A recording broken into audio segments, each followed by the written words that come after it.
요즘 뭐 정치권이나 각종 트렌드에서 좀 2030이 키워드로 떠오르고 있습니다. 근데 그 중에서도 좀 핫한 이슈가 있는데 바로 이 암호화폐와 주식. 운전하다가 신호등에 빨간색, 파란색만 봐도 기분이 생길 정도로 일일 저녁 때 그거에 등락이 이렇게 네. 막 올락날락 하더라고요. 저녁을 먹으면서 한두 시간 안에 100%가 올라요. 실제로. 제가 잘 산 거죠, 정말. 하셨어요? 안 팔았죠. 저도 주식을 뒤늦게 시작을 했는데 그게 뭐 크게 변동은 없지만 하루아침에 뭐 0이 붙었다가 갑자기 0 하나가 사라지고 막 이러잖아요.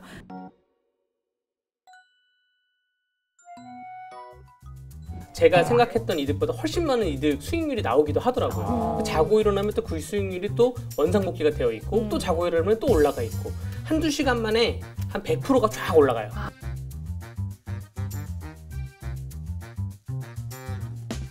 젊은 층들 상당수는 사실 마이너스, 월급은 뻔한데 내 사람은 생활비는 계속 올라가고 최후의 어떤 행동인 것 같아서 그게 더 씁쓸한 것 같아요.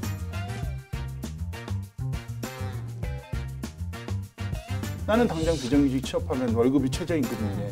이런 사회에서 비트코인 하지 말라고 그냥 무조건 얘기하는 것도 맞지가 않는 것 같고.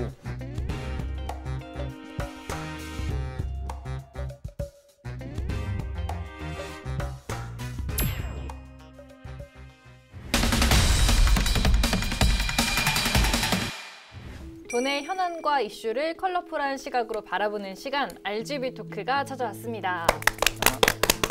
네, 오늘 윤민서 사무처장님 그리고 강대기 변호사님 함께합니다. 요즘 뭐 정치권이나 각종 트렌드에서 좀 2030이 키워드로 떠오르고 있습니다. 근데 그 중에서도 좀 핫한 이슈가 있는데 바로 이 암호화폐와 주식입니다. 좀 하시는 분들 계실까요? 일단 암호화폐 좀 하세요? 주변에 좀 물어보니까 확실히 주식은 뭐 저처럼 다양한 연령층에서 하는 것 같아요. 네. 주식은 뭐 너나 할 것 없이 많이 하는데 이 코인은 확실히 젊은 층에서 많이 하더라고요. 이해를 못 해가지고 이렇게 좀 그런 부분들도 있을 것 같고 젊은 층들은 아무래도 이게 빠르다 보니까 네. 확실하게 젊은 층에서는 이거에 대한 관심이 주식보다도 더 많은 것 같아요. 그러니까. 일단은 뭐 김선아 기자는 2030에 해당되니까 가능성이 있지만 저 같은 경우에도 주식은 아주 조심스럽게 살포시 네. 얹었는데 비트코인은 일단 채굴이 먼저도 사실상 네. 어렵더라고요. 블록체인도 네. 나오고요. 네, 어렵더라고요. 네. 그래서 저도 주식은 좀 저도 작년부터 좀 시작을 했는데 근데 이 코인이나 이런 거 종류도 워낙 많고 좀 방법이 좀 어렵더라고요. 예측하기도 쉽지가 않고. 네.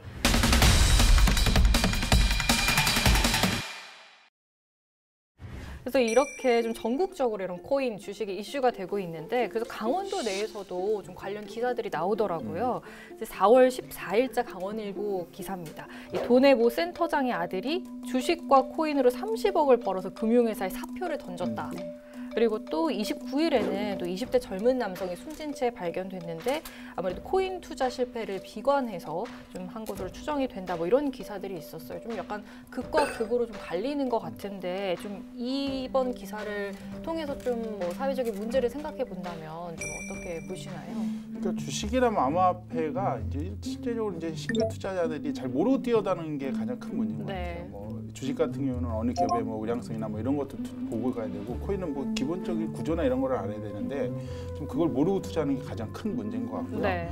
그래서 주식 같은 경우에도 이제 작년에 참 주식을 많이 시작했어요 보니까 많이 시작하신 것 같은데 주식 시장이 작년 3월부터 많이 좋아졌거든요. 네. 좋아졌는데 보니까 신규 투자자가 64,400명 정도 되는데 이 중에 62%는 상승장이었잖아요. 계속 3월부터 올랐는데 이 중에 62%는 신규 투자자는 손실을 본 거예요. 그 좋은 장에서도.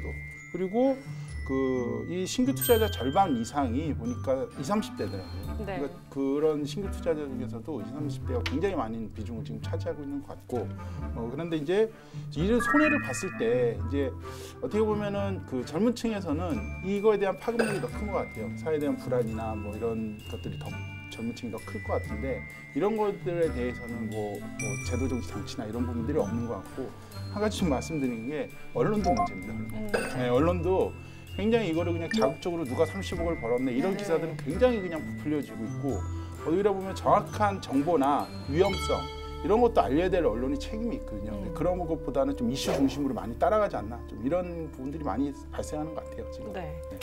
그 말씀해 주셨던 그 모 센터장의 아들이 이제 성공을 했다라는 얘기가 거의 20대인데 30억 원 이상을 벌었다고 하더라고요. 그래서 단도직장도 그만뒀다. 뭐 그렇게 이렇게 뭐 좀 확실한 케이스도 있지만 사실 온라인에 보면 근거가 없는 무용담들도 굉장히 많아요. 네, 그러니까 뭐 저희가 흔히 요즘에 파이어족이라고 하더라고요. 그게 이제 뭐 젊었을 때 바짝 모아갖고서는 나중에 이제 경제적으로 좀 안정권에 내가 들인 다음에 이후에 조기의 은퇴를 꿈꾸는 네. 자발적인 조기의 은퇴를 꿈꾸는 청년들이라고 뭐 사람들이라고 얘기를 하더라고요. 그런데 대략적으로 이분들이 꿈꾸는 게 뭐 거의 한 14억 정도를 모아서 30대나 늦어도 40대 초반에 그만두겠다라는 목표인데 너무 많은 이야기들이 돌고 있는 것 같아요. 지금 뭐 그거에 대한 무용담들을 보면은 나는 뭐 얼마를 투자해서 얼마를 벌었고 지금 건물 몇 채를 올렸다 뭐 이런 이야기들부터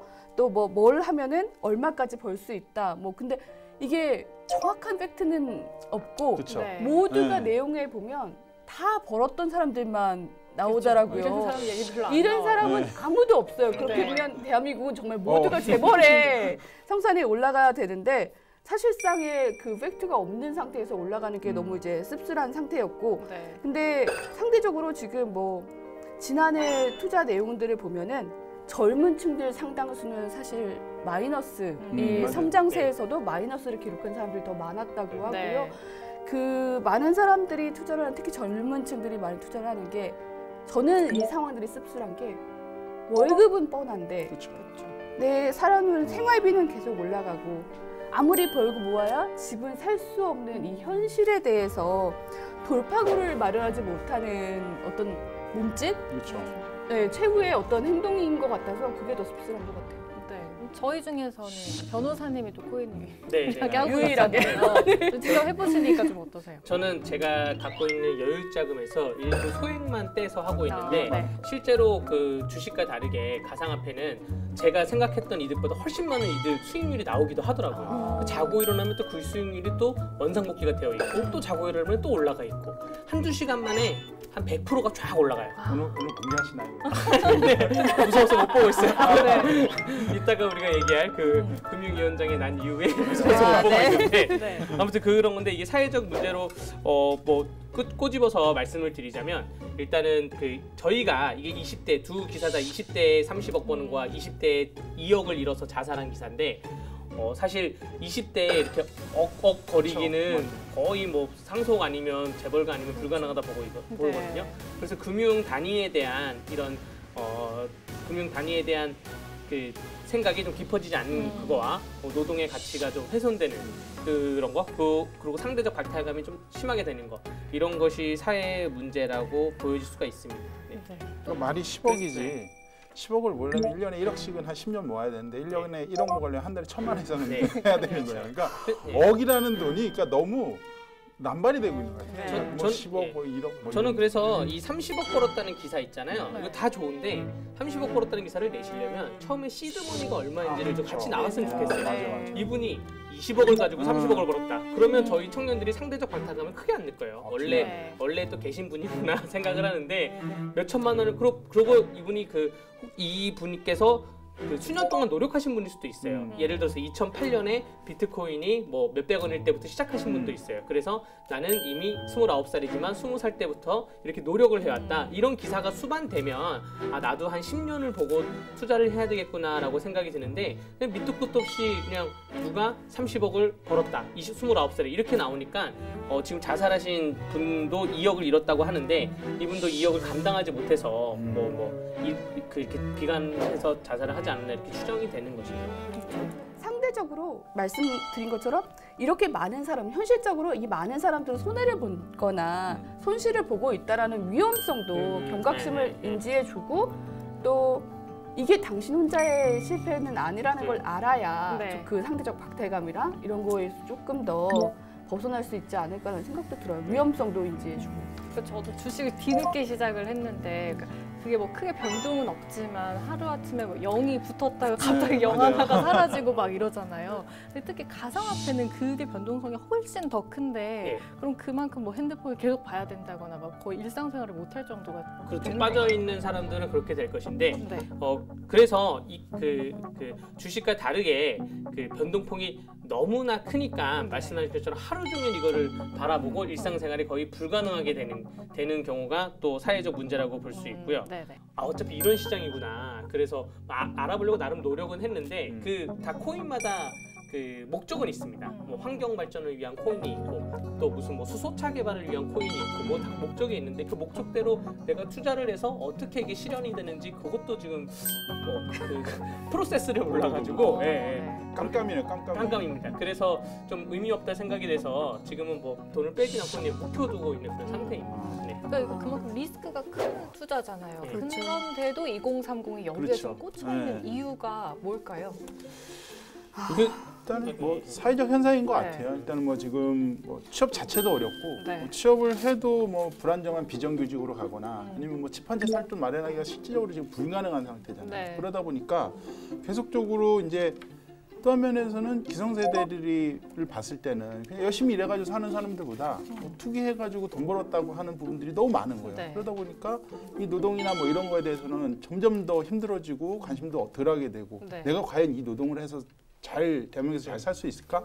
이런 거에 대한 부분들의 비전이나 이런 게 없다 보니까 점점 더 이런 거에 꽂히게 되고 이런 거에 대해서 관심 가져가게 되고 어찌 보면은 사회 전반적인 구조가 이렇다 보는데 청년들이 안 하는 게 더 이상한 사회인 것 같아요. 네. 어디서 계속 몇 억을 벌었네 이러는 건데 나는 당장 비정규직 취업하면 월급이 최저임금인데 이런 사회에서 비트코인 하지 말라고 그냥 무조건 얘기하는 것도 맞지가 않는 것 같고 이런 부분들이 상당히 심각한 것 같더라고요. 과거 저희 부모님들 세대는 은행 이자율이 높아서 네. 이자율로 통해서 자산을 증식하던가 혹은 부동산을 못 살 경우에 대출을 받아서 부동산을 사는 게 그렇죠. 가능했습니다. 사실 그게 불과 몇 년 전만 해도 젊은이들이 내가 20, 30대 열심히 일을 해서 결혼할 때는 모아둔 돈하고 대출을 조금 받아서 부동산을 사야지 이게 가능했는데 네. 수도권에서는 이제 그게 불가능해진 거예요.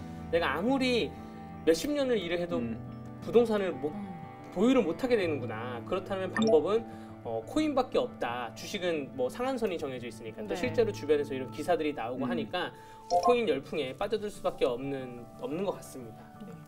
그만큼 그러면 일에 대한 만족도는 떨어질 수밖에 없을 것 같아요. 내가 그렇죠. 이렇게 열심히 네. 일해서 뭐 하나 그런 걸로 돈을 모을 수 있는 것도 아닌데 이런 생각이 들것 직장 같아요. 가서도 내가 일을 열심히 해가지고 뭐 진급을 하든 뭐 성과를 네. 내든 이런 거보다 직장 가서도 언제 오려나 이러고 있는 게 현실이니까요. 이게 네. 왜냐면 내가 그만큼 이거에 대해서는 뭐 성과나 이런 거에 대해서 기대치나 이런 게 점점 떨어지고 있는데 이 부분들은 어떻게 보면 박치고 올라오는 것들에 대한 소문이나 뭐 언론이나 이런 것들이 네. 계속 있다 보니까 정말 일하기 싫을 것 같아요. 여기 갔을 때는.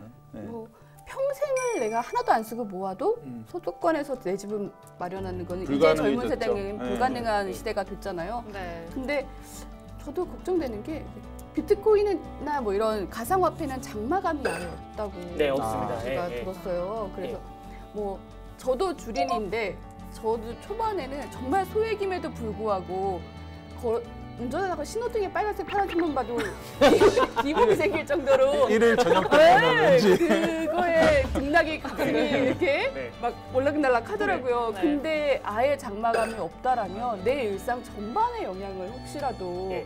받게 되지 않을까라는 맞죠, 예. 그런 우려가 들고 젊은 청년들 같은 경우에는 더더군다나 그렇죠. 그거에 대해서 어떤 제 목표의식이 네. 정말 내가 뚜렷하게 갖고 있는 사람들이잖아요. 난 파이어족이 되겠다라는 이 사람들이라면 더 크게 내 생활, 내 정말 사고에까지 영향을 미치지 않을까라는 우려가 네. 돼요. 네. 근데 문제는 이제 영끌을 한다는 게 그쵸. 문제인 것 같아요. 일단은 뭐 여유자금으로 하는 거는 뭐 괜찮겠지만 무리하게 뭐 대출을 받아서 거기에 이제 들어가는 순간 좀 위험해질 것 같은데 좀 네. 어떻게 보세요?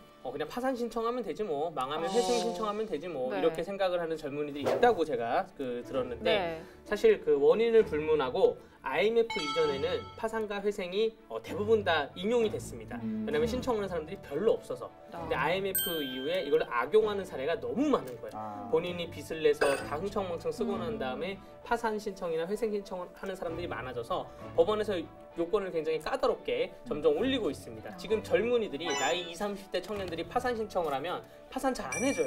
어지간한 빚으로는 그냥 벌어서 갚으라 그래가지고 회생 신청을 하면 회생이 줄어들긴 하는데 그것도 그 뭐 주변 부모님들이나 주변인들 재산이 있으면 회생도 또 안 받아들여질 가능성이 있습니다. 그렇기 때문에 내가 빚을 끌어다 쓰고 하고 안 되면 파산해야지 이런 가벼운 생각으로 접근한다면 굉장히 오산이라는 걸 말씀드리고 싶습니다. 법원에서는 대부분 젊은 청년들이나 이런 세대에 대한 파산이 좀 더 보수적으로 보고 있는 거죠. 네. 그러니까 예전에는 뭐 욜로족도 있었잖아요. 네. 정말 어차피 한 번 사는 인생 즐겁게 살다 가자. 뭐 이렇게 열심히 모으고 이거보다는 내가 누릴 수 있는 걸 충분히 누리면서 살자라는 욜로족들이 많았는데 정말 그 영끌이라는 게 내 미래를 위한 어떤 뭐 한 거라면은 가능하지만 그 수위를 넘어서 영혼을 걸 정말 뭐 대출을 받고 뭐 제2의 금융권에서든 뭐 이렇게 하게 된다면 나중에는 이게 투자가 아니라 투기가 돼버리게 될 것 같고 그렇게 되면 저희가 계속 얘기했지만 이거는 그 시장에 내가 어떤 내 주도적으로 뭔가 내 삶을 개척하려는 게 아니라 시장의 노예가 돼버리는 상황이 발생하게 되는 것 같아요. 그게 문제인 것 같아요.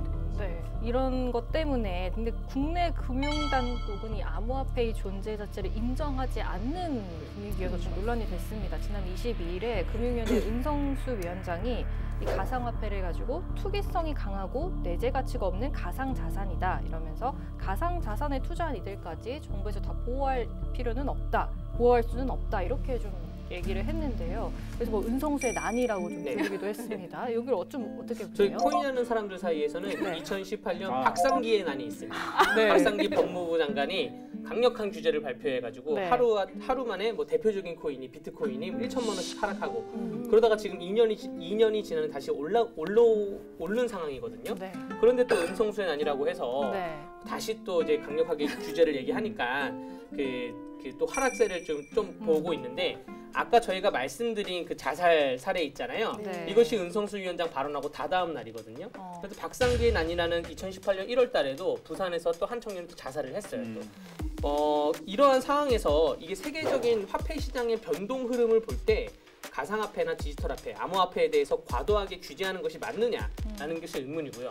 정부의 또 모순이 그 화폐로 인정을 안 한다면서도 소득에 대해서는 세금을 걷겠다라고 하고 있고요.